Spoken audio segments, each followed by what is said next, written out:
Mbukeli, ngikubingelele kuzo zonke indawo lapho khona kufinyela khona lolu hlelo. Igama lami nginguSibiso ngikwaKandlozi. Cela maqala uvakashela le channel, cofa subscribe, thokozele le video. Kanti wembukeli usashaqekile umphakathi wakonodumo kwaMbonambi kulandela ukuthola kwesidumbu sekhehla lendawo sishuthekwe epayipini lamanzi kwabe sekugqitshwa ingxenye ngenhla yesidumbu ngesonto. Ngokusha kwenduna yesigodi umnomzana Philane Ndabandaba uthe umufi benamanxeba amabi ebusweni nakwesengenhla. Umnomzane Ndabandaba uthe kucaca ukuthi isikhalisini okulinyazwe ngaso umufi.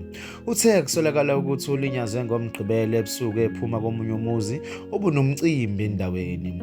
Uphinde wadalula ukuthi ubulawe ebangeni elingamamitha u100 ukusuka lapho kutholwe khona isidumbu sakhe, ngoba kulelo banga kukhona intathalala yegazi elikhombisa ukuthi uhlasele khona, kubese kuba khona umkhondo walegazi osuka lapho uze uyofika kuleli payipi akade hagqitshwa kulona.